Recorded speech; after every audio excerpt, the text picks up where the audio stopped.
আরাওয়াত শব্দের অর্থ হল 10 জন পরিবার। এটি 10ম শতাব্দীর একটি সংগঠন, যে সংগঠন সাধারণ মানুষ এবং সৈন্যবাহিনীকে নিয়ন্ত্রণ করার জন্য কার্যকর ছিল, এবং এটি প্রাচীন মঙ্গোলিয়ান সেনার সবথেকে ছোট গোষ্ঠী ছিল। ত্রয়োদশ শতাব্দীতে মঙ্গোলিয়ান জনগোষ্ঠীকে একত্রিত করার জন্য চেঙ্গিস খান লড়াই করেছিলেন। একবার এক ভয়ানক যুদ্ধের পর তাঁর সৈন্যবাহিনীর মধ্যে এক ভয়ঙ্কর রোগ দেখা দিল, যার নাম ছিল প্লেগ। চেঙ্গিস খান আরাওয়াতদের নির্দেশ দিলেন দূর দূরান্তের পাহাড় থেকে এই রোগের ওষুধ খুঁজে আনতে।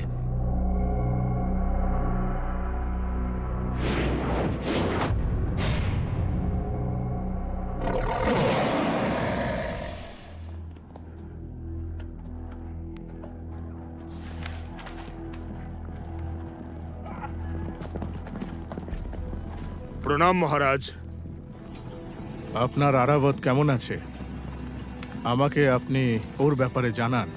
লড়াই তো শেষ হয়ে গেছে, সবাই যে যার বাড়ি ফিরে যাচ্ছে। হুলিন জাতির লড়াই থেকে এটা প্রমাণিত হয়েছে। এটা শুধু কথার কথাই নয়, আপনার আরাওয়াতের সৈনিকরা সত্যিকারের যোদ্ধা। কমান্ডার সাহেব, এখনো আপনাদের আরাওয়াতের ঘরে ফিরে যাওয়ার সময় হয়নি। আপনাদের জন্য আরও একটা মিশন আছে। আপনাদেরকে আদেশ দেওয়া হয়েছে যে হুলিন জাতির চিকিৎসককে নিয়ে আসার জন্য। যথা আজ্ঞা হুজুর।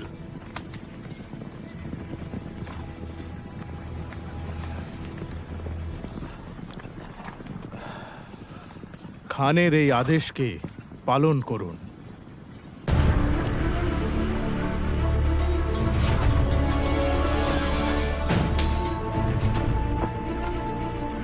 এই মিশনে চেঙ্গিস খানের প্রাণের সাথে সাথে আরো হাজারো মানুষের প্রাণ জড়িয়ে আছে, এ কথা মনে রাখবেন। সতর্ক থাকবেন।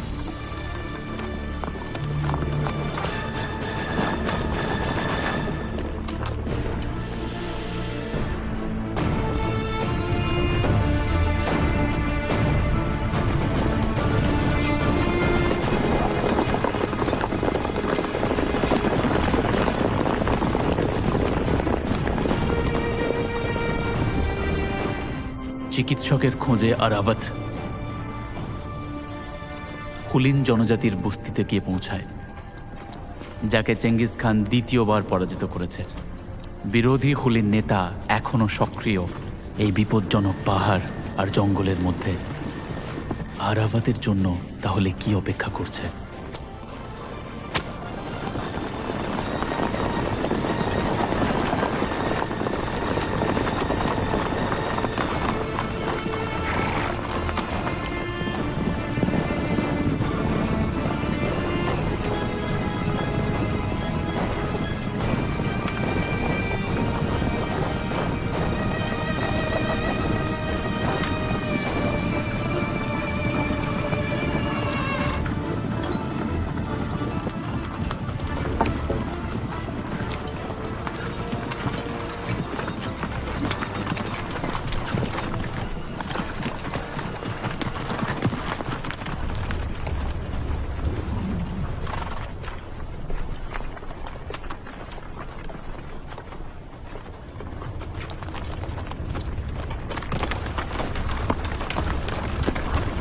চলো এখান থেকে।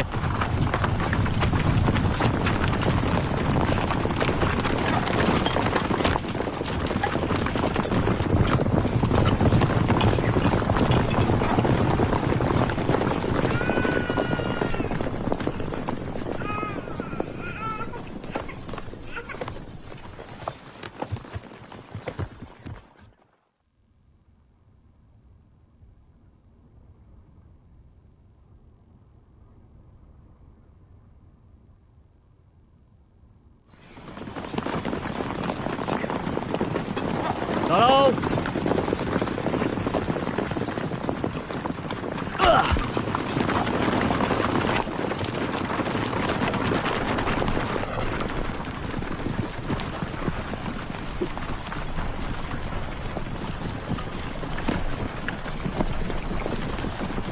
এই অংশটাকে ভালো করে দেখো।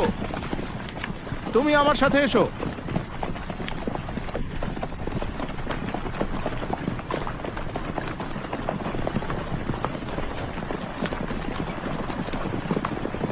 তোমাকে আমার বাড়ি যেতে দেওয়া উচিত হয়নি।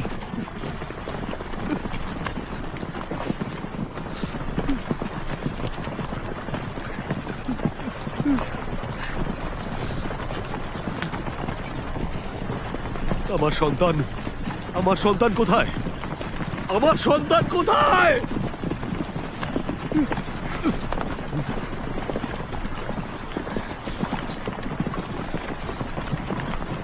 খোঁজো ওকে এই মুহূর্তে।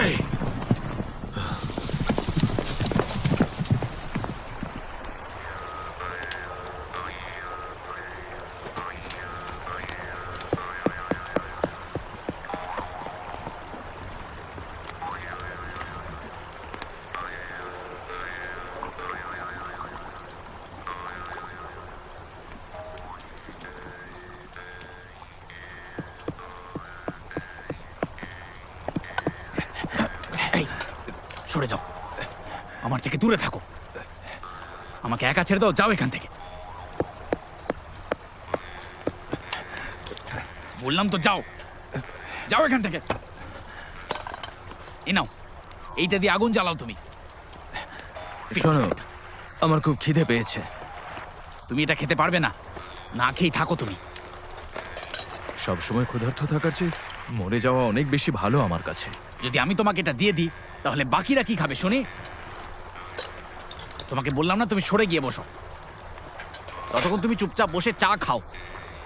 নাও, আর তাড়াতাড়ি আগুন জ্বালাও। ভরপেট খাবার খাওয়ার পর এ একেবারে শান্ত হয়ে যায়।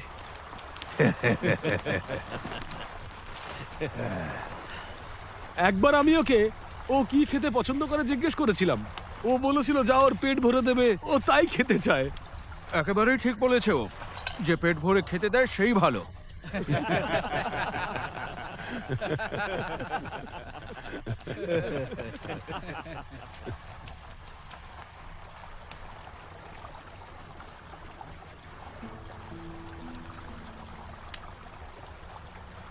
আমি একটা বাচ্চার কান্নার আওয়াজ শুনতে পেয়েছি। যখন আমি ওখানে গেলাম তো এই বাচ্চাটাকে দেখতে পেলাম। ওকে ওখানে ছেড়ে আসতে আমার মন চাইছিল না, তাই আমি ওকে নিয়ে চলে এলাম।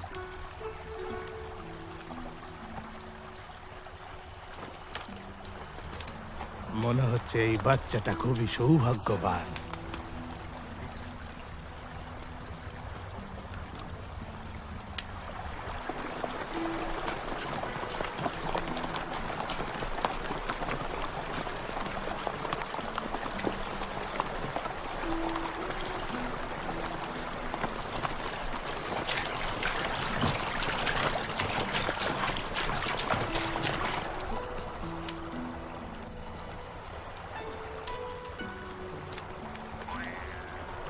একটা বাচ্চার প্রতিপালন সহজ কাজ নয়, কারোর ওর দেখাশোনা করা উচিত। কি উজিম বাচ্চা পছন্দ করে, বাচ্চাটা ওকেই দিয়ে দেওয়া হোক।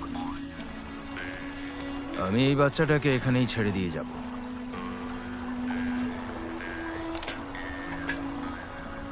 একে এখানে খাবার দেওয়ার মতো কোনো কিছুই নেই। বাচ্চাটাকে জিমকে দিয়ে দাও।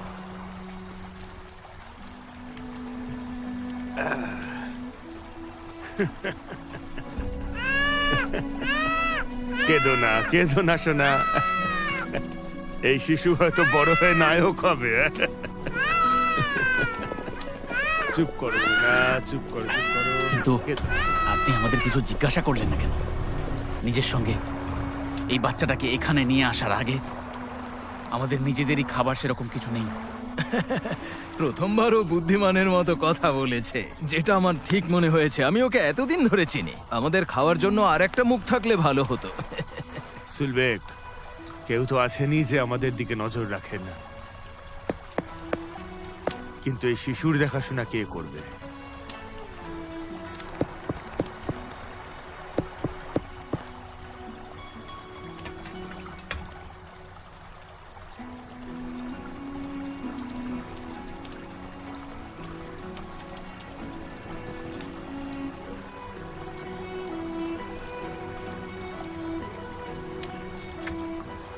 আমার দিকে দেখো না, আমি জানি না কেন আমাকে সবসময় মেয়েদের কাজ করতে হয়। সে তো গর্বের কথা, তোমার মনের মধ্যে স্নেহ আর ভালোবাসা আছে, তাই বলছি তুমি একে নিয়ে যাও। ওকে দেখাশোনা করার কোনো দায়িত্ব আমাকে দিও না। আমি একদমই ওর কোনো রকম কোনো দায়িত্ব নিতে পারবো না। তোমরা বুঝে নাও নিজেরটা। আমি কি কোনো ভুল কাজ করেছি বাবা? আমার একটা কথা সব সময় মনে রাখবে, কারোর প্রাণ বাঁচানো কখনো ভুল কাজ হতে পারে না।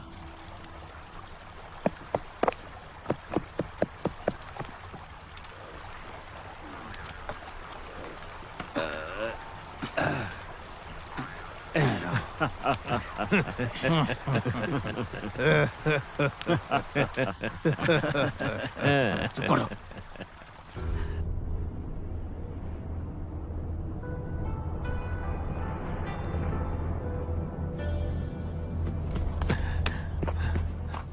যাওয়ার জন্য প্রস্তুত?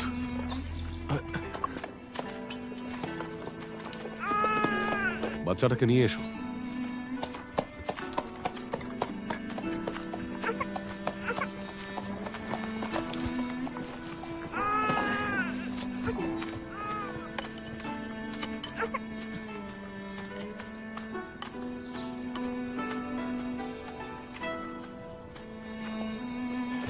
তুমি নিজের লাগামটা সামলাও। এই শোনো, কিছুক্ষণ এটাকে ধরো তো, আমার একটা কাজ আছে, আমি এক্ষুনি আসছি। যাও।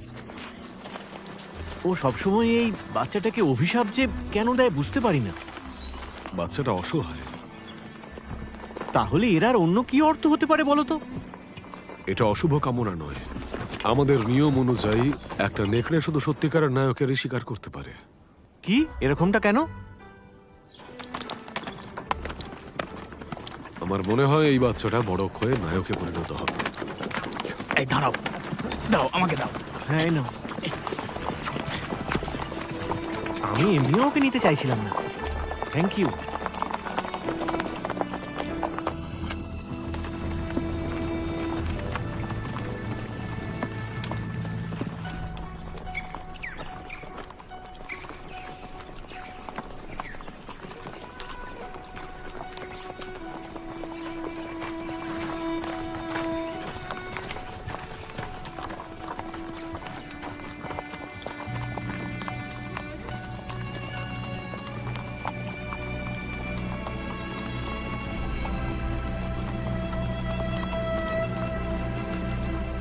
পাথরটা এখনো গরম, তার মানে ওরা কাছেই আছে।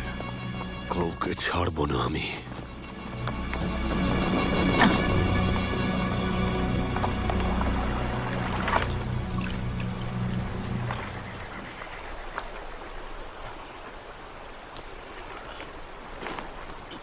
আরে শোনো, আমার খুব খিদে পেয়েছে, খাবার কিছু দাও। আমার পেটে ইঁদুর দৌড়চ্ছে। তুমি না একদিন খেয়েই মরে যাবে।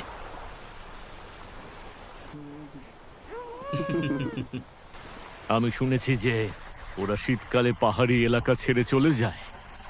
গরমের সময় তোমাদের মধ্যে কেউই কখনোই ওকে খুঁজে পাবে না।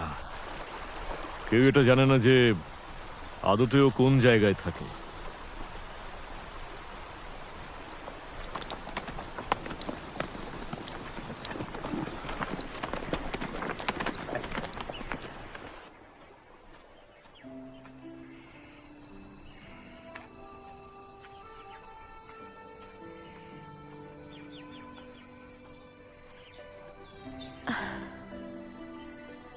দাদু, গাছগুলো খুব তাড়াতাড়ি বড় হয়ে যাচ্ছে, তাই না? ঠিকই বলেছিস মা, বাতাসও খুব সুন্দর বয়ে চলেছে। চলো না দাদু, আরো কিছু জড়িবুটি একত্র করা যাক। নিজের পরাজয়ের পর হুলিন নেতা পশ্চিম দিকে যাত্রা করার সিদ্ধান্ত নিল, কিন্তু বহু বছর ধরে লড়াই করার জন্য তারা অসুস্থ হয়ে পড়ল। এখন চিকিৎসকই তাদের শেষ ভরসা ছিল।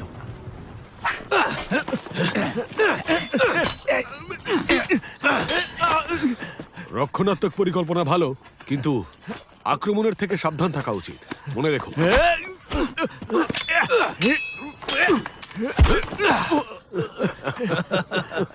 খুব ভালো, খুব ভালো।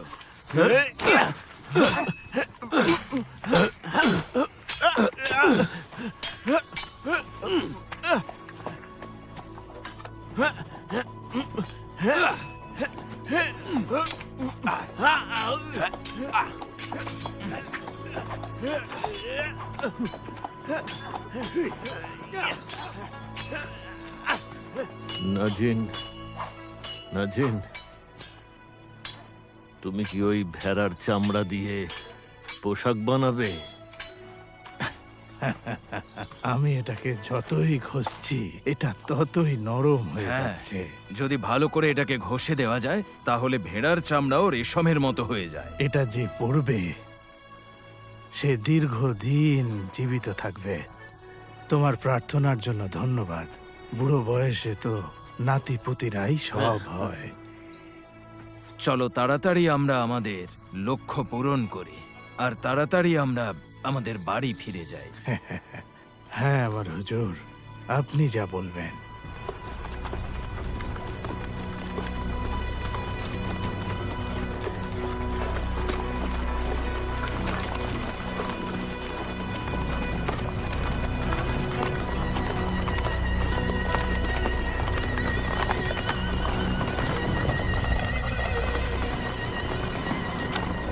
কেউ কি এখানে কিছু পেয়েছো? আমরা কাউকে পাইনি এখানে।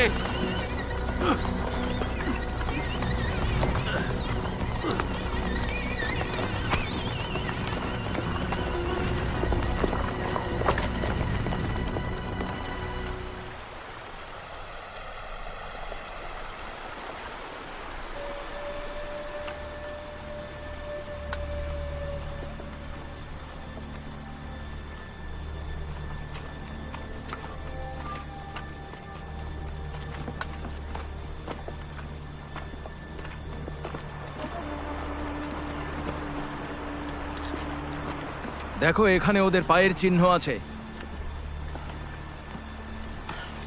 হয়তো এটা হরিণের পায়ের ছাপ। আমার মনে হয় এটা ওর চেয়েও অনেক বড় কিছু। জানি না কেন আমার মন বলছে আমরা খুব ভালো কোনো খাবার পাবো। আমি একটু এদিক ওদিক দেখি, তুমি জলের ব্যবস্থা করো।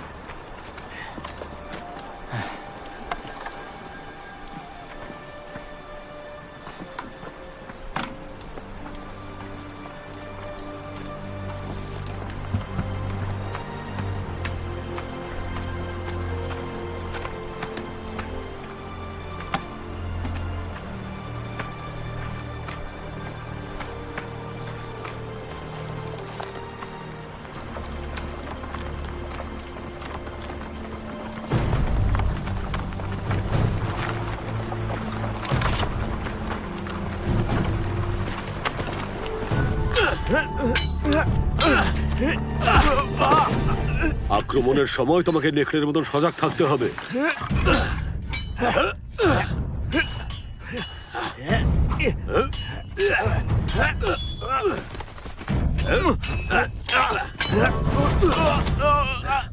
আর চিতাবাঘের মতন স্ফূর্তি দেখাতে হবে।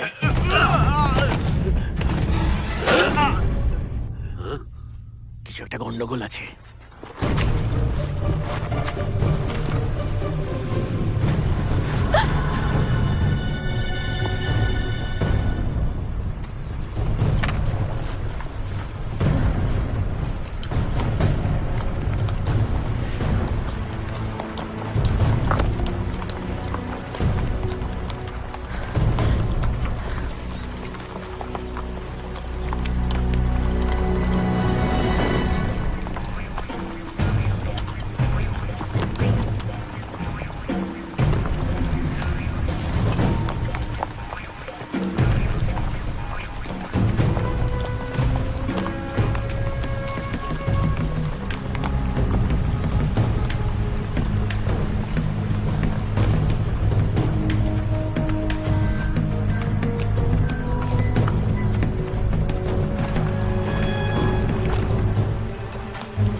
ওরা কিন্তু আমাদের পিছনেই আছে।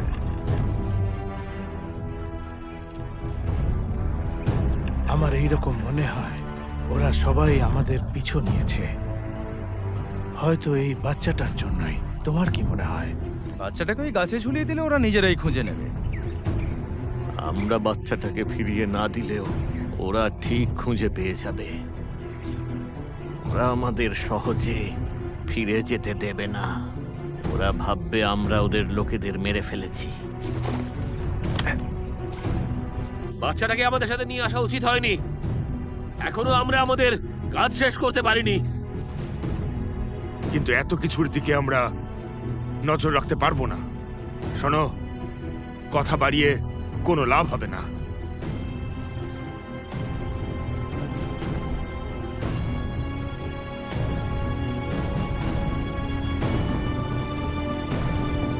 তাই মুখ বন্ধ করে শুধু এগোতে থাকো।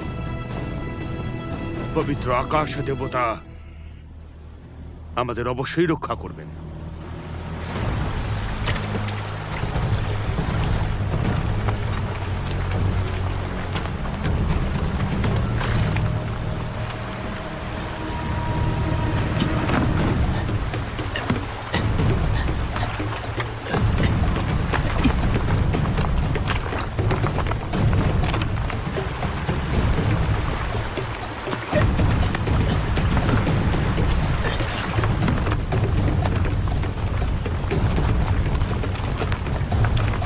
সেনাপতিকে আমার নমস্কার।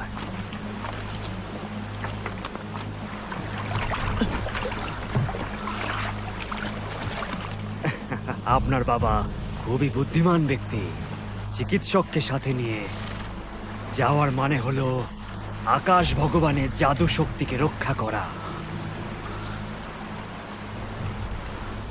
আপনি কি যাত্রা করার সময় অদ্ভুত কিছু দেখেছিলেন? কিছুই না। আপনি কি কিছু নিয়ে চিন্তা করছেন? আপনাকে দেখে তাই মনে হচ্ছে। আমাদের সজাগ থাকতে হবে। আমার পক্ষে এখানে থাকাটা বিপজ্জনক।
হুজুর, আমাদের এখানে থাকা খুবই বিপজ্জনক।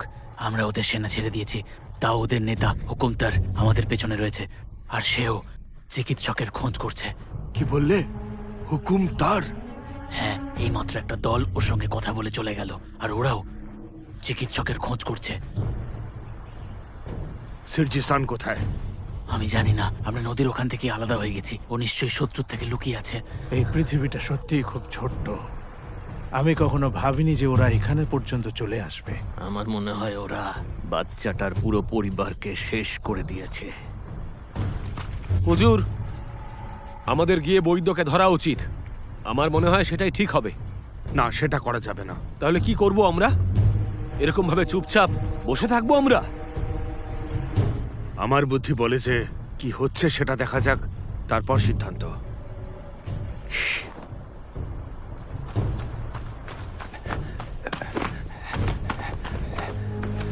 প্রভু, ওই চিকিৎসক ওখানে থাকেন। তাহলে সত্যি কি ওটাই চিকিৎসকের ঠিকানা? হ্যাঁ প্রভু, ওটাই। সবাই বর্ম পরে নাও, তাড়াতাড়ি। তুমি পথ দেখাও। চলো, ঠিক আছে।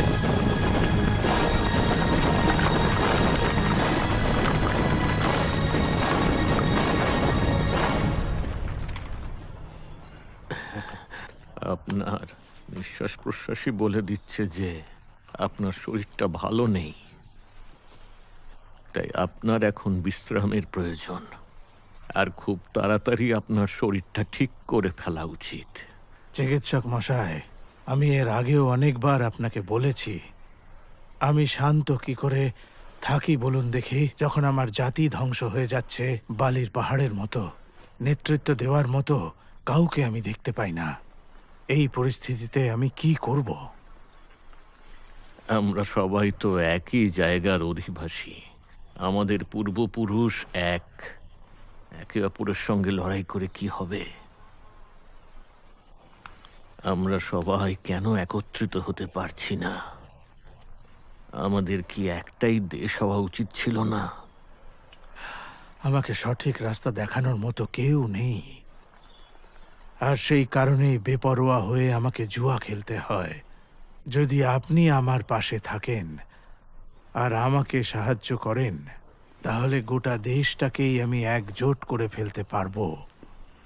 আমি বুঝতে পারছি, আপনি আর আপনার পূর্বপুরুষরা সব সময় বিদ্বান মঙ্গোলিয়ানদের চিরটা কাল ঘৃণা করে এসেছেন। জয়লাভের এটা একটা বেশ ভালো পদ্ধতি। সর্বদা শান্তি বজায় রাখবেন। আপনার কথা সবসময়ই আমার অন্তর ছুঁয়ে যায়। ডেমোজিন আর আমি কয়েক দশক ধরে লড়াই করে চলেছি। আমি পরাধীন হয়ে নিজের জীবন শেষ করতে পারবো না।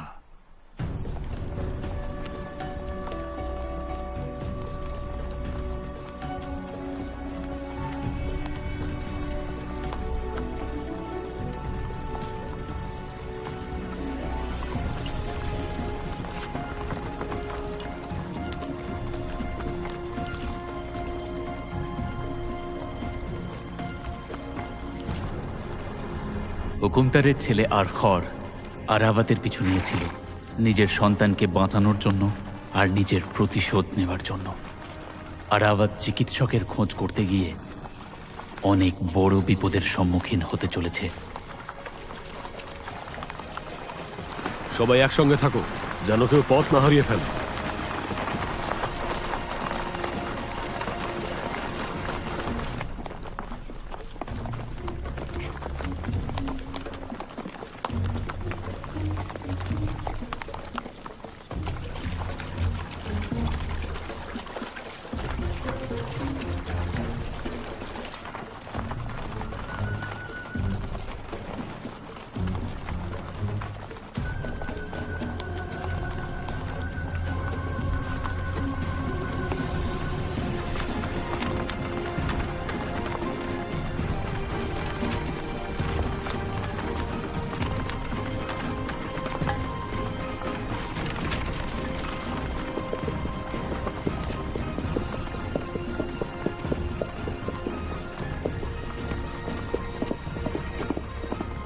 তোমরা কি কাউকে দেখতে পেয়েছো?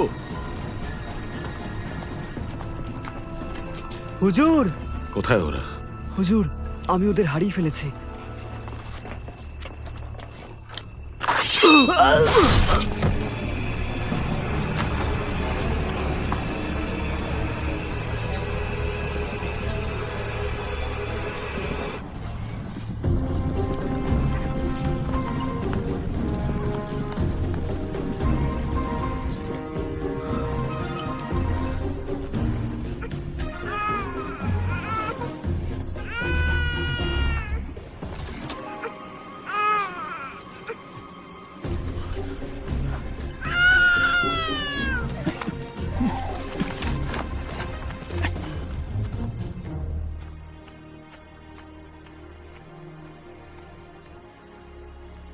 হ্যাঁ প্রভু, ওই চিকিৎসক ওখানে থাকেন।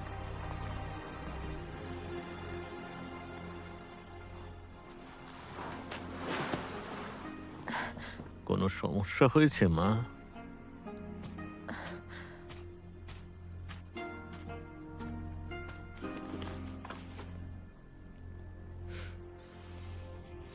দাদু, আমাদের শিবিরে একদল লোক আসছে।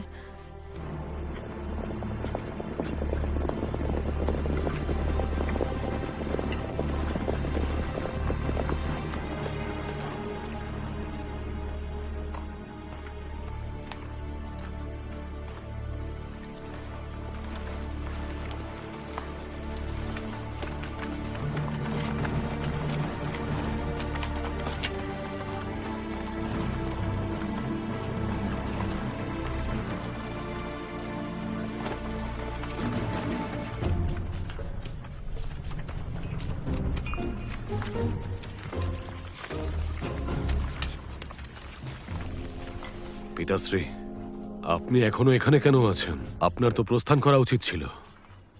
একটা ঐরাবতকে কাছাকাছি দেখা গেছে। কি আরাবত? শ্বশুর মশাইয়ের ক্যাম্পে গিয়েছিল। আমার স্ত্রীকেও মেরে ফেলেছে আর আমার ছেলেকেও নিয়ে গেছে। ওই ঐরাবতের পিছু নিয়েছিলাম আমি, কিন্তু জঙ্গলে হারিয়ে ফেলি ওকে। ওই 10 জনকে যে করে হোক খুঁজতে হবে।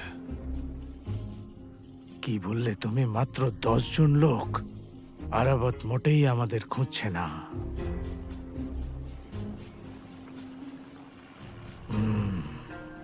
বুঝতে পেরেছি, ওরা অবশ্যই আমাদের চিকিৎসকের জন্য খোঁজ করছে। আপনাকে এত চিন্তা করতে হবে না, আপনি সবাইকে নিয়ে যান এখান থেকে। আর যেটা বলছি শুনুন, আমি যতক্ষণ না ওদের শেষ করছি আমি এখান থেকে নড়ব না। আগে তুমি নিজে একটু শান্ত হয়ে নাও। আমার জীবন শুধুমাত্র চিকিৎসকই বাঁচাতে পারবেন বাবা। জিশান পর্যন্ত পৌঁছানোর আগে আমাকে যে কোনো উপায়ে নিজেকে জীবিত রাখতেই হবে, কারণ ওখানকার রাজার সঙ্গে সন্ধি করতে পারলেই আমরা নিজেদের জমি ফেরত পাব। আমার নিজের প্রিয় দেশের জন্য এটা করতেই হবে। তাড়াতাড়ি করো, নিজেদের লোকেদের বাঁচাও।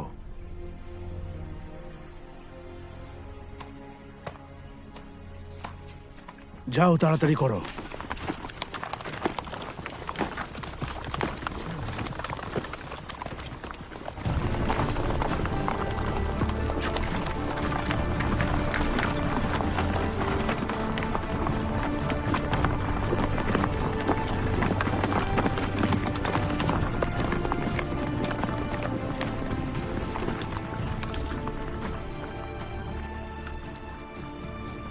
আমার কথা শোনো, তোমার ভয় পাওয়ার কোনো দরকার নেই। তোমার সুরক্ষার জন্য আমরা প্রস্তুত। আর হ্যাঁ শোনো, আমি খুব ভালো করে সব সময় তোমার খেয়াল রাখবো। তোমার কখনো কিছু হতেই দেব না।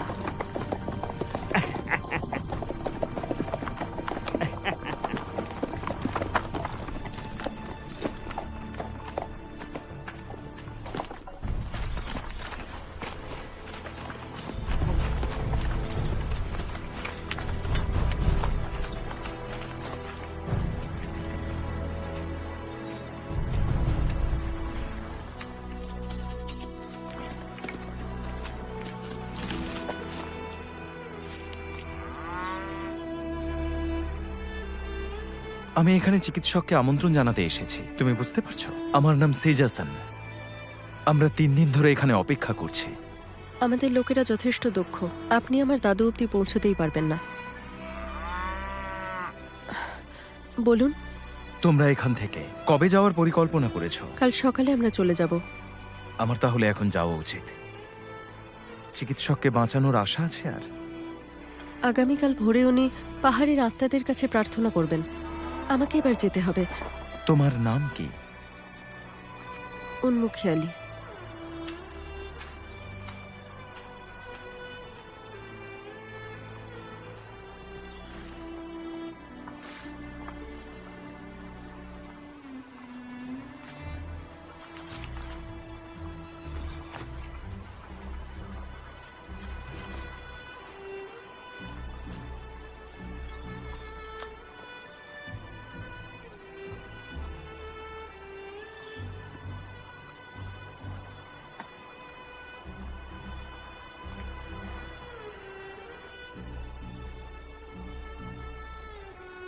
আচ্ছা, আমরা কি আজ যুদ্ধ করতে যাচ্ছি? অনর্থক প্রশ্ন। প্রত্যেক যুদ্ধের আগে আপনি ঈশ্বরের সঙ্গে কথা বলেন। হ্যাঁ, যুদ্ধে তো আসলে কেউই যেতে চায় না।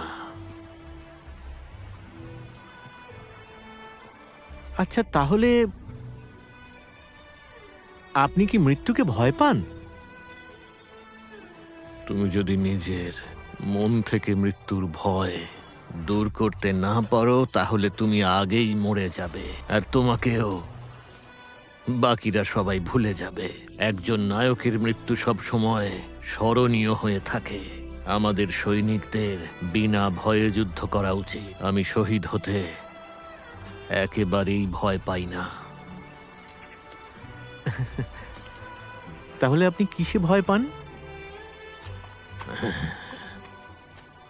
অসুস্থ হতে, আঘাত পেতে অথবা কারোর ওপর বোঝা হতে আমি ভয় পাই।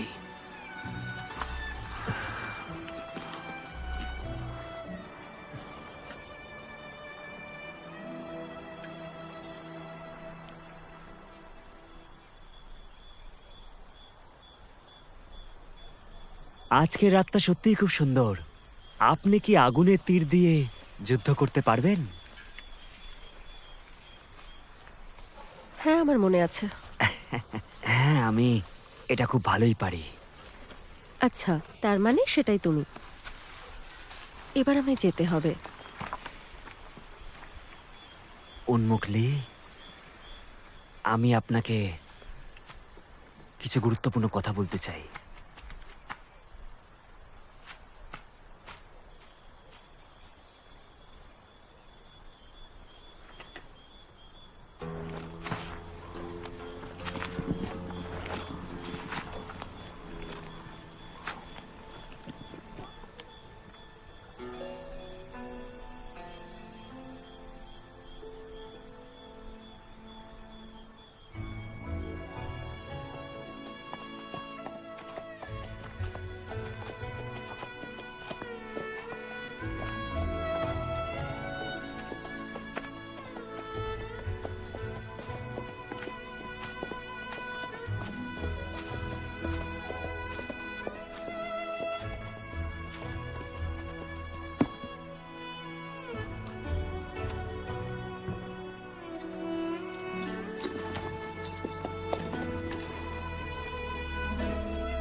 তুমি এত অলস কেন? কোনো কাজের নও। কত মানুষের কাছে তলোয়ার শেখার সুযোগটুকুও নেই।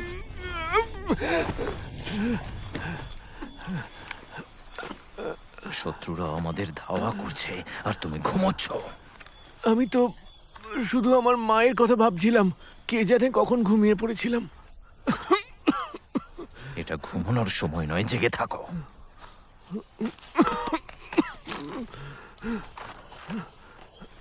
আপনি চিন্তা করবেন না, আমি জেগে থাকবো। একটা কথা তো নিশ্চিত, তুমি সৈন্য হওয়ার যোগ্য নও। তোমার বাবা হয়তো মনে করেন তুমি যোদ্ধা রূপে জন্ম নিয়েছ, কিন্তু তুমি নিজের দিকে দেখো, ভালো করে দেখো একবার।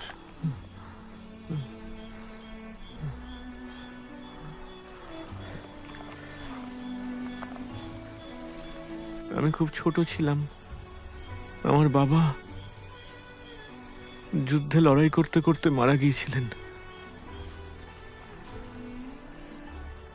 আমি সেনাতে ভর্তি হয়েছিলাম বলে আমার মা খুব দুঃখ পেয়েছিলেন। ওনার ভয় ছিল উনি হয়তো আর কোনোদিন আমায় দেখতে পাবেন না, কোনোদিনও না। এখন আমারও মনে হয় ওনাকে আর আমি কোনোদিন দেখতে পাবো না।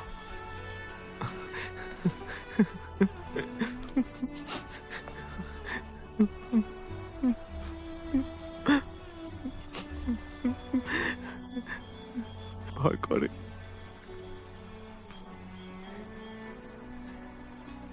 আমি আমার মাকে কোনোদিনও ছুঁতে পারবো না। কাজের সময় যদি এভাবে ঘুমো, কখনোই তোমার মাকে দেখতে পাবে না। আমার কথা মনে রেখো।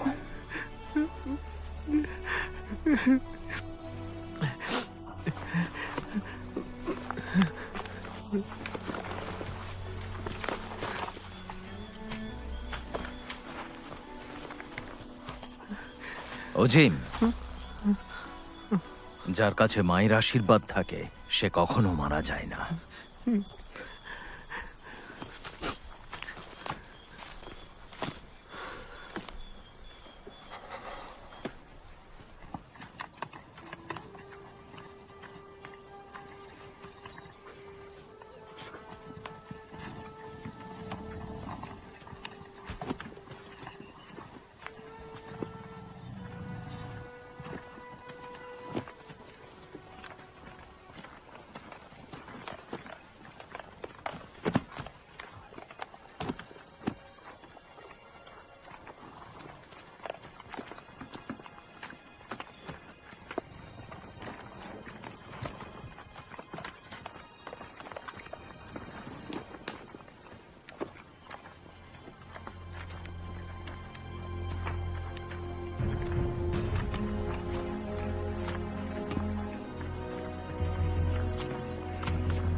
চলুন তাড়াতাড়ি যাওয়া যাক।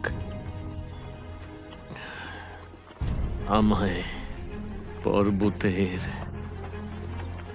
আত্মাদের কাছে প্রার্থনা করতে হবে। ওই সিপাহীদের নিজের সাথে অবশ্যই নিয়ে যাবেন। আমার কাজে বলিদানের জন্য সৈনিকদের দরকার নেই। ওদের এখানে থেকে সমস্ত ঘোড়াদের প্রস্তুত করতে বলো। জানেন কি, গতকাল রাতে আমি একটা ভয়ানক স্বপ্ন দেখেছি। ওই স্বপ্নে আমার মনে হলো যে হয়তো এখন আমার জীবন আর সুরক্ষিত নয়, আর সেই জন্য আমাকে অতিরিক্ত সাবধান থাকতেই হবে।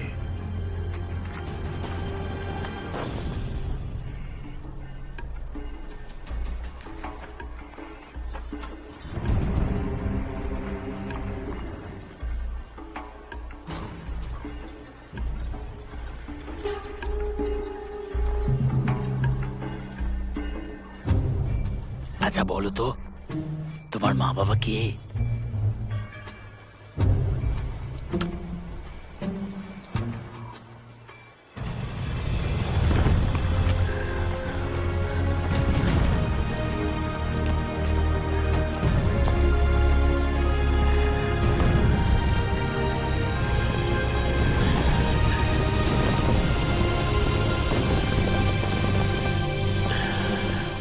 চিকিৎসক, চিকিৎসক।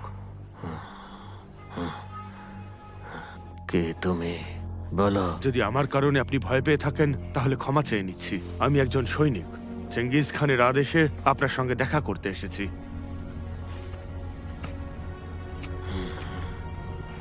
চেঙ্গিস খানের প্রশংসার জন্য আমার নিষ্ঠা আর ভক্তি সর্বদা অটুট, কিন্তু আমি একজন কয়েদি। আমি কি বা করতে পারি?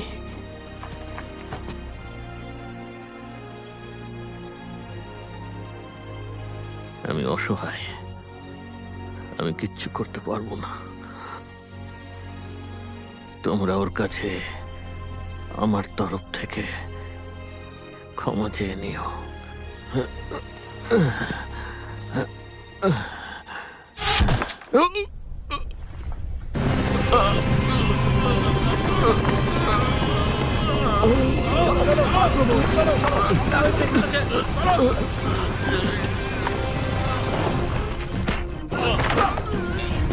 সাবধানে!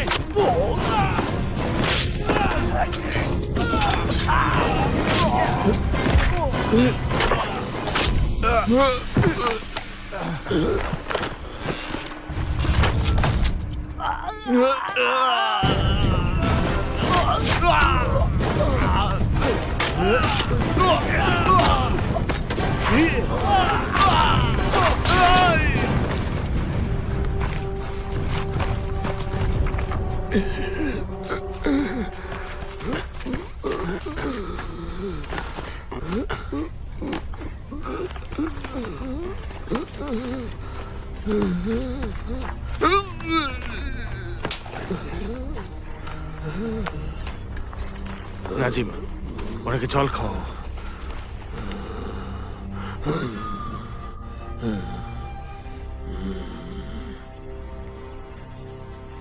মনে হচ্ছে যেন আমি এ জীবনে আর চেঙ্গিস খানের সেবা করতে পারবো না। সেনাধ্যক্ষ, রাজকীয় স্বর্ণ পদকটা বার করো। রাজকীয় স্বর্ণ পদকের নামে শপথ করো যে তুমি আমার শেষ ইচ্ছে পূরণ করতে আমায় সাহায্য করবে। দেখুন, আপনি একদম চিন্তা করবেন না। আপনার শেষ ইচ্ছে আমি অবশ্যই পূরণ করব। তুমি আমার নাতনির প্রাণ বাঁচাও। আমার নাতনির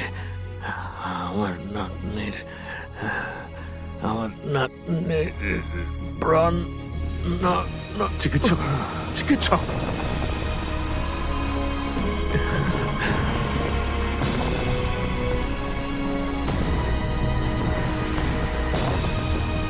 শত্রুরা আমাদের পিছু নিয়েছে, আমাদের যাওয়া উচিত এখান থেকে।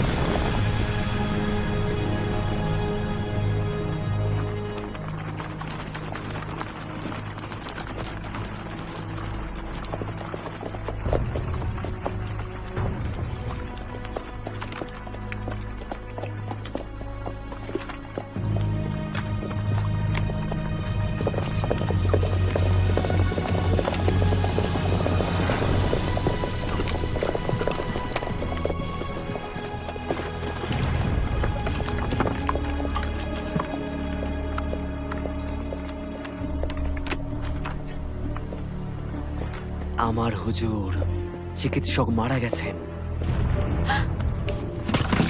এই তীর দিয়ে উনি মৃত্যুবরণ করেছেন। এই হলো তীর। দাদু,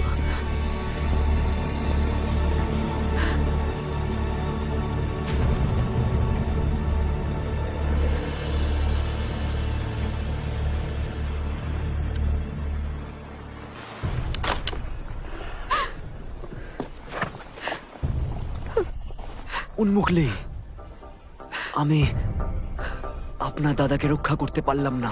আমার ওনার সুরক্ষার জন্য ওখানে থাকা উচিত ছিল। ওনাকে বাঁচানোর জন্য আমার থাকাটা দরকার ছিল।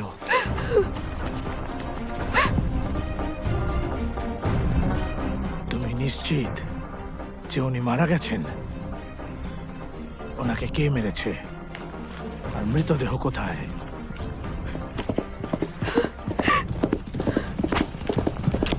ওর পেছনে যাও তাড়াতাড়ি।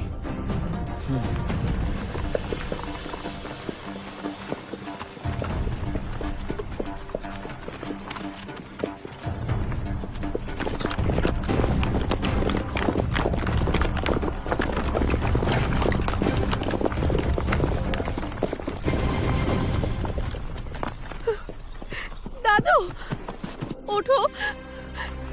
দাদু, দাদু কি হয়েছে তোমার? ওঠো দাদু।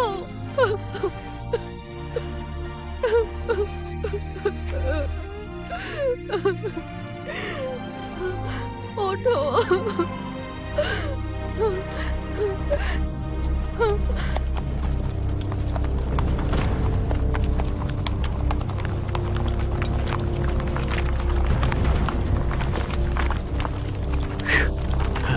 নাচেন, তুমি ঠিক আছো তো?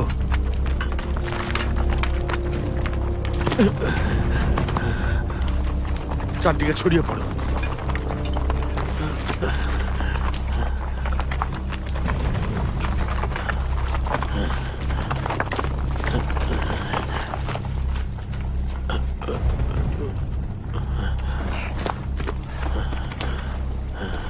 এবার কেমন লাগছে নাজিন? না, আমার হুজুর, শুনুন, আমি আর আপনার সেবা করতে পারবো না।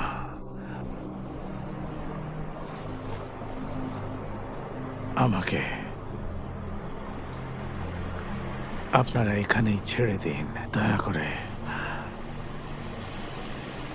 আপনার বাবা আর আমি ভালো বন্ধু ছিলাম। আমার ছেলেকেও আপনি বন্ধুই মনে করুন। আমাকে মরতে সাহায্য করুন।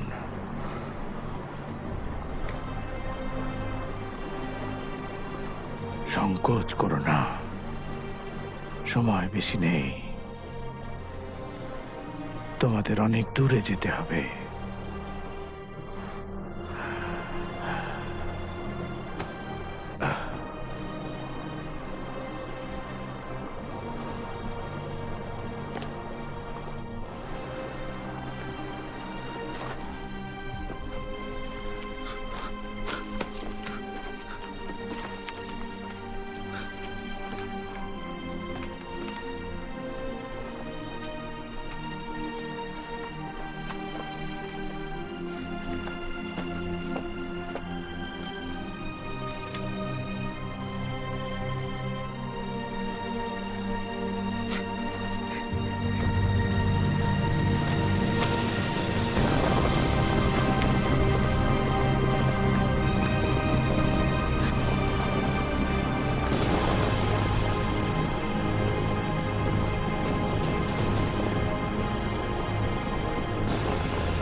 হে পবিত্র আকাশ দেবতা, প্রিয় পূর্বপুরুষ, দয়া করে আমাদের নায়ককে আপনার বাহুডোরে আশ্রয় দিন।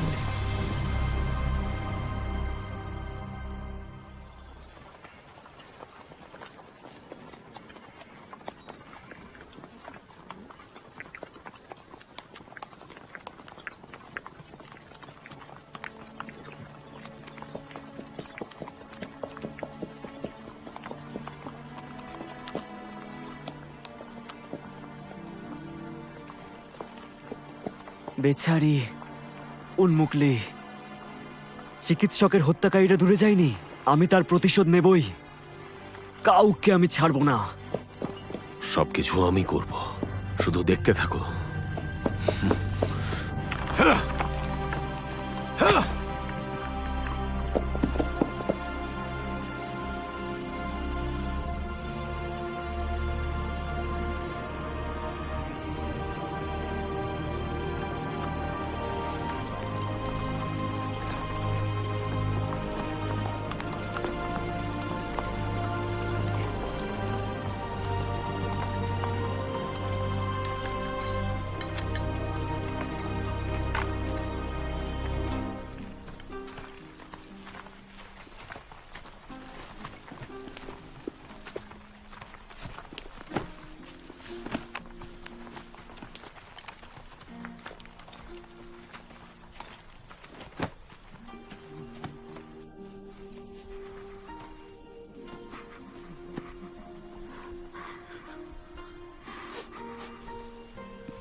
আপনি আপনার পূর্বপুরুষদের কাছে রোজ রোজ প্রার্থনা করেছেন,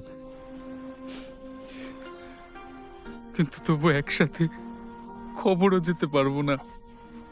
জঙ্গলে আমাদের একা ফেলে দেওয়া হবে।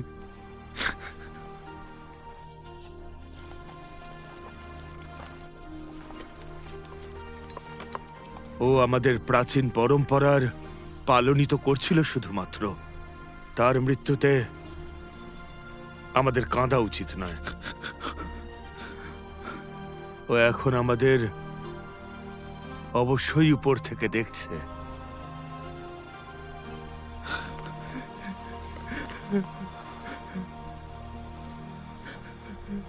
আমাদের লক্ষ্য ছিল চিকিৎসককে সুরক্ষিত করা। এখন আমরা আমাদের মহান সেনাপতির সম্মুখীন হব কিভাবে?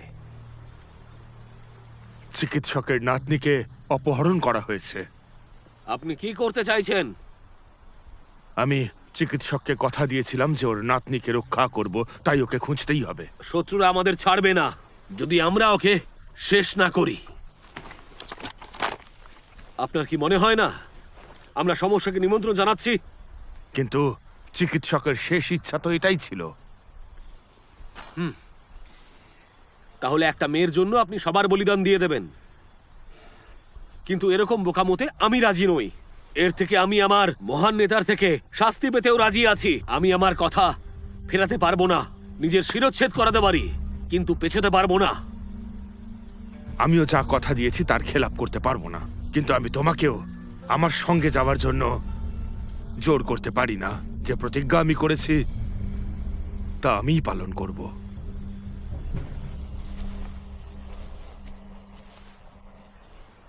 মানুষ মানুষের জন্য, জীবন জীবনের জন্য, একটু সহানুভূতি কি মানুষ পেতে পারে না? ও বন্ধু, মানুষ মানুষের জন্য, জীবন জীবনের জন্য, একটু সহানুভূতি কি মানুষ পেতে পারে না? ও বন্ধু, মানুষ মানুষের জন্য, মানুষ মানুষকে পণ্য করে, মানুষ মানুষকে জীবিকা করে, মানুষ মানুষকে পণ্য করে, মানুষ মানুষকে জীবিকা করে। পুরনো ইতিহাস ফিরে এলে লজ্জা কি তুমি পাবে না? ও বন্ধু, মানুষ মানুষের জন্য, জীবন জীবনের জন্য, একটু সহানুভূতি কি?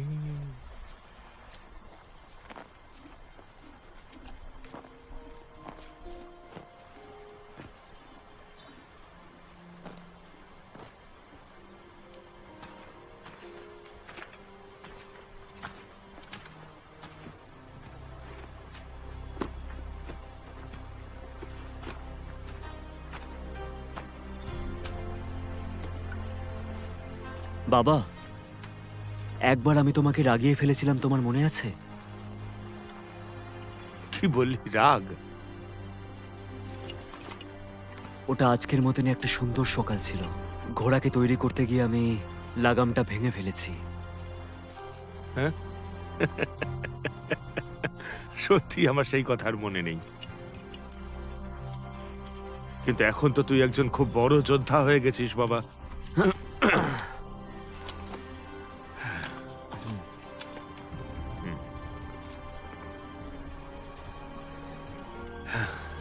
এই ছালটা তুই মনে করে নাচিনের নাতিকে দিয়ে দিস, ঠিক আছে তো?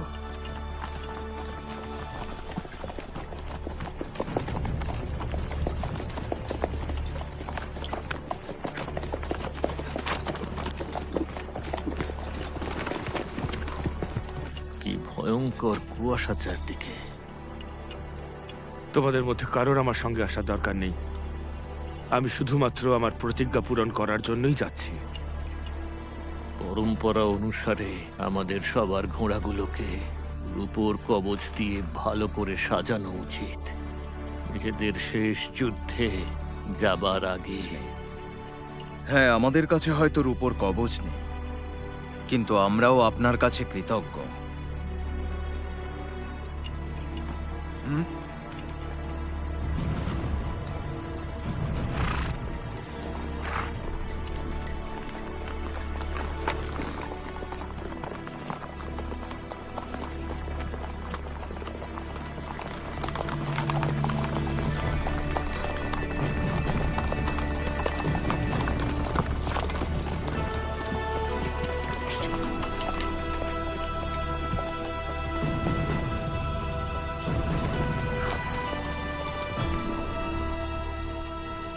জীবিত বা মৃত, আমরা সবাই ভাইয়ের মতন।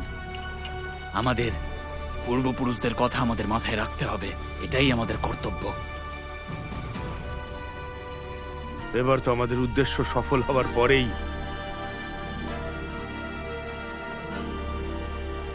আমরা বাকি কথা বলবো। আমরা বাঁচবো একসাথে আর মরবো একসাথে। চলো এবার যাওয়া যাক, চলো যাওয়া যাক, যাত্রা শুরু করা যাক। চলো হ্যাঁ, চলো চলো চলো যাওয়া যাক। এই চলো চলো।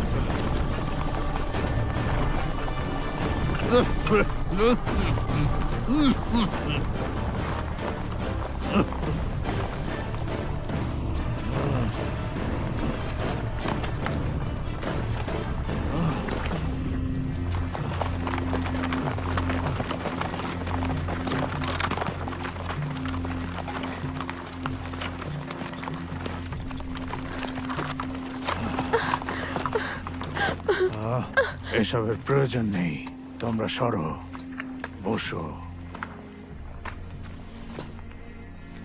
তোমার ঠাকুর দাদার মৃত্যু অত্যন্ত দুর্ভাগ্যজনক ছিল। উনি সবসময় এটাই বলতেন যে তুমি ভীষণ গুরুত্বপূর্ণ ওনার জন্য।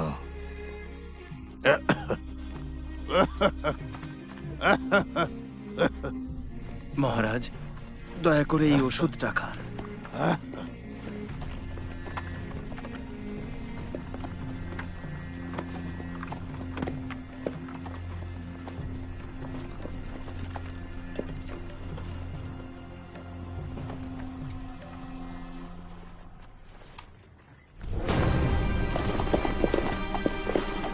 এইদিকে চলো।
পালাচ্ছে, ধরো ওদেরকে।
আমার সন্তান,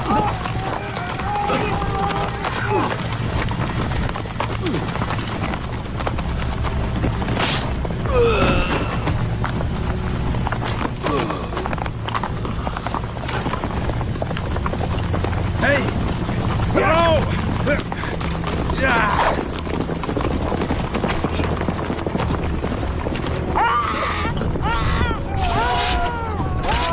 চলো!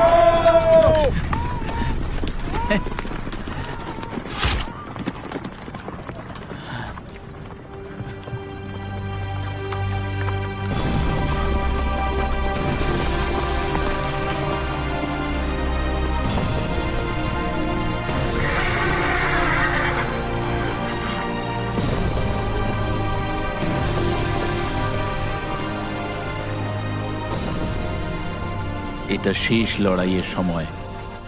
আমি আমার ঘোড়াকে রূপোর কবজে দেখতে পাচ্ছি। আমি একজন নায়ক হব। আমি একজন নায়ক হব।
মুখা, আমি কোথায় আছি? আমি আপনি মৃত্যুর কাছাকাছি আছেন হুজুর। কি বলছো তুমি এসব? তুমি একজন সাধারণ ভৃত্য। আমি আর তোমার গোলাম হয়ে থাকবো না।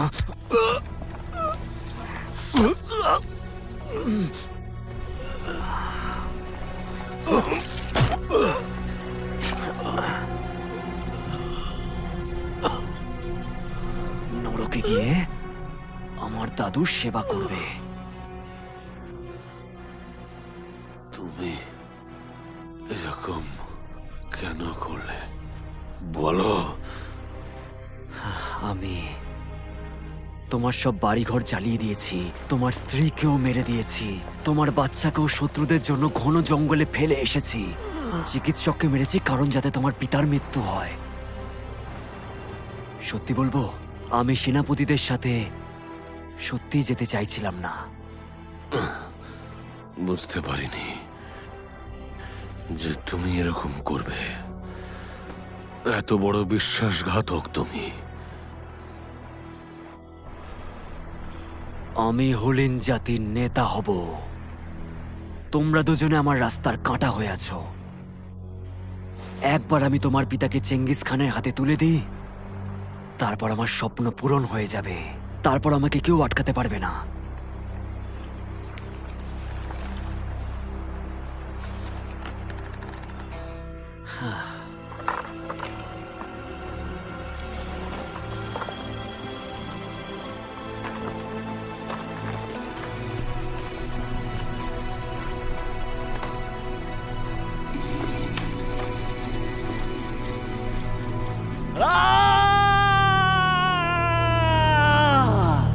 হুলিন প্রজাতির রাজা, এখন থেকে আমি উৎসব করব।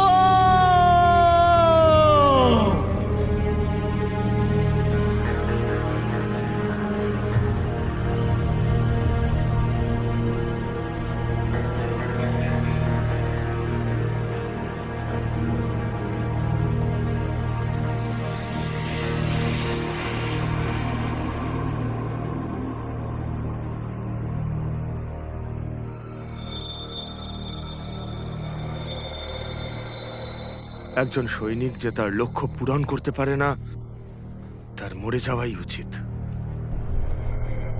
আমাকে আমার প্রতিজ্ঞা পূরণ করার জন্য যদি আমার প্রাণও দিতে হয় দেব, কারণ কথা দিয়ে কথা রাখাটা একজন যোদ্ধার ধর্ম।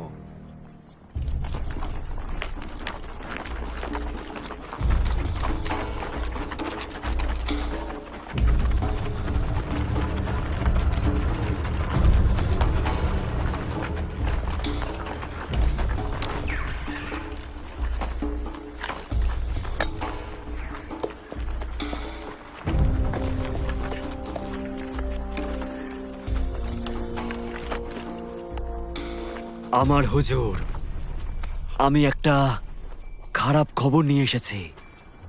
কি হয়েছে? সবাই কি মারা গেছে? হুজুর, আপনার এই অবস্থার জন্য আমি খুবই দুঃখিত। শোনো, কাছে এসে আমার কাছে এসে বলো আমায়, আমার ছেলে কি করে মারা গেল বলো আমাকে। আমার পুত্র। আপনার পুত্র একজন সত্যিকারের বীর যোদ্ধা ছিলেন। যুদ্ধেতে ওনার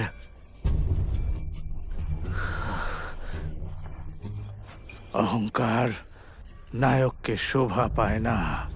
তুমি সত্যি খুব সাহসী আর বীর যোদ্ধা। আমার তোমার এই বীরত্ব আর সাহসিকতায় সত্যি গর্ব হয়।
আছে, পালাও পালাও, এদিক দিয়ে এদিক দিয়ে। নিজের মনে হচ্ছে যাও, পালাও। চলো চলো, নিজের জীবন বাঁচিয়ে পালাও, তাড়াতাড়ি তাড়াতাড়ি। এদিক দিয়ে। চলো চলো, পালাও।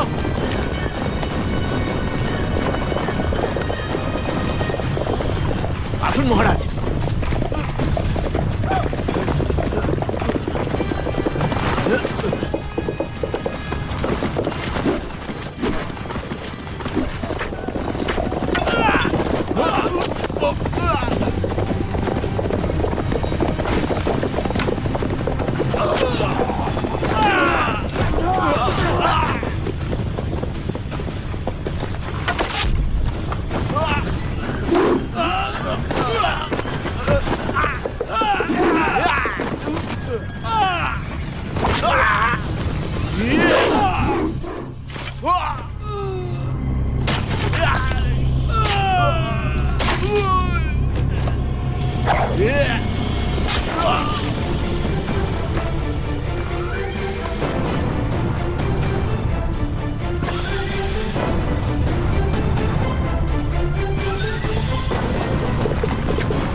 ঠিক আছে, এদের সাথে আমরা সুরক্ষিত থাকবো।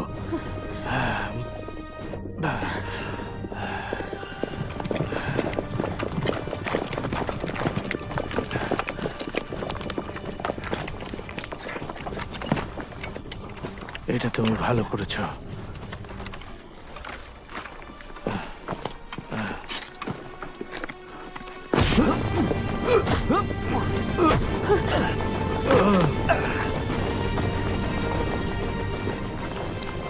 আজ থেকে আমি হলাম হলিনের রাজা। এবার কি তুমি আমার স্ত্রী হবে? কেন করছো এটা পোক্কা?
আমি যদি তোমার দাদুকে মারতাম তাহলে কখনো আমি কি তোমাকে বাঁচাতাম?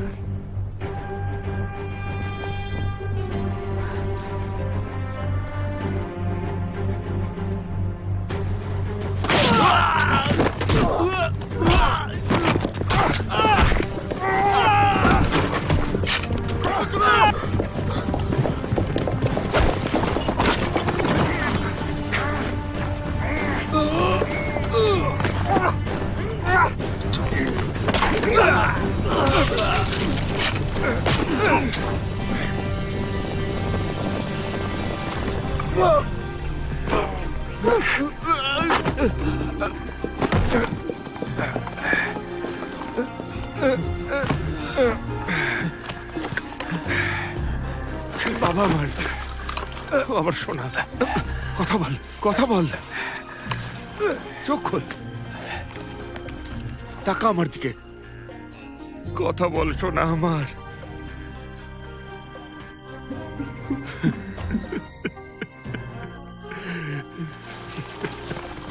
আমার বন্ধু হেকার,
তাকে দেওয়া কর্তব্য পালন করা একজন সৈনিকের দায়িত্ব। যেভাবে রক্ত আর দুধ কখনো মিশতে পারে না, সেভাবেই কখনো কখনো কর্তব্য মানুষের স্বভাবের সঙ্গে লড়তে থাকে।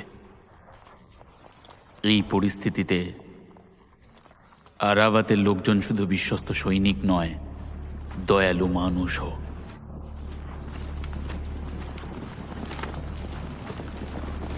হুজুর, আমার অপারগতার জন্য মার্জনা করবেন না। আমি যা কথা দিয়েছিলাম তা রাখতে পারিনি হুজুর। আমি শুধু চিকিৎসকের নাতনিকে ফিরিয়ে এনেছি, কিন্তু চিকিৎসক মহাশয় দেহত্যাগ করেছেন। কি? আমি তোমাকে চিকিৎসককে আনার আদেশ দিয়েছিলাম আর তুমি ওনার নাতনিকে নিয়ে এসেছো? হ্যাঁ হুজুর, যা সত্যি আমি তাই বললাম হুজুর। চিকিৎসকের মৃত্যু আমারই ভুলের ফলে, আর তার জন্য আমি লজ্জিত, ক্ষমা প্রার্থী। যা হওয়ার ছিল তা তো সব হয়েই গেছে। এখন আপনাকে শাস্তি পেতেই হবে। প্রাচীন আইন অনুযায়ী নিজের পতাকা ফেরত দাও আর নিজের জীবন শেষ করে দাও। তোমার আরাবতের সৈনিকদের এখান থেকে ফেরত পাঠিয়ে দাও। যথা আজ্ঞা হুজুর। আমি আপনার এই শাস্তি মাথা পেতে নিচ্ছি। দাঁড়ান, ওনাকে ক্ষমা করে দিন। সাহির নিজের ছেলে আর সৈনিকদের উৎসর্গ করেছেন আমার দাদু আর আমাকে বাঁচানোর জন্য। যদি আপনি এই বীর যোদ্ধাকে সত্যিটা না জেনেই শাস্তি দেন, তাহলে সারাটা জীবন অনুশোচনা করতে হবে আপনাকে। মা, তুমি চুপ করো। আমি আপনার আদেশ পালন করতে পারিনি। এই শাস্তি আমার প্রাপ্য। এই মৃত্যু মাথা পেতে আপনি নিচ্ছি। ভুল বলছেন। আপনার কোনো দোষ নেই এতে। আপনি একজন মহান যোদ্ধা। আপনি শত্রুপক্ষের হাত থেকে আমায় বাঁচিয়েছেন। আমি শুধু এখন এইটুকুই ভিক্ষা চাই। কমান্ডার, ওনাকে ক্ষমা করে দিন। কমান্ডার, প্লিজ ওনাকে ক্ষমা করে দিন। আমার দাদু আমাকে সব শিখিয়েছেন যা তিনি জানতেন। আমি আমার দাদুর জায়গাটা নিতে পারি যদি আপনি সাহিরকে ক্ষমা করে দেন।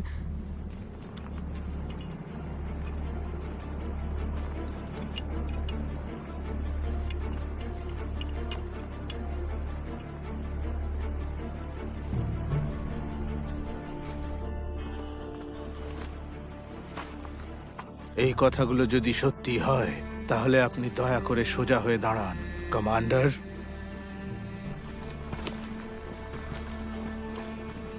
আপনি আমার কাছে শাস্তি পেতে এসেছিলেন।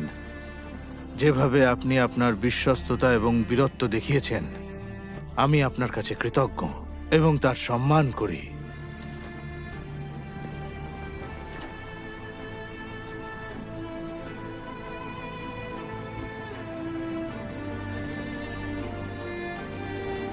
এবার কি আর কিছু বলতে চান আপনি?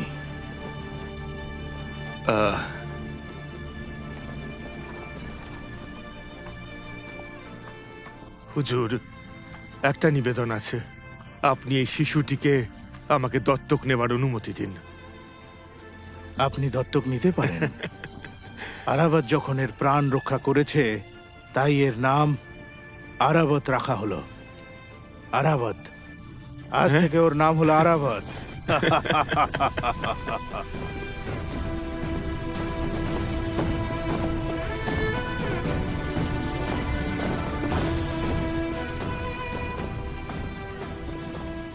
এই গল্প আরাবতের।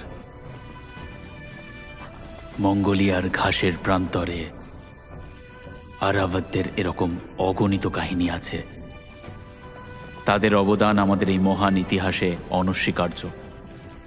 তাদের বংশধরেরা এই মূল্যবোধ ছড়িয়ে দিয়েছে সম্মান আর বিশ্বস্ততার সঙ্গে।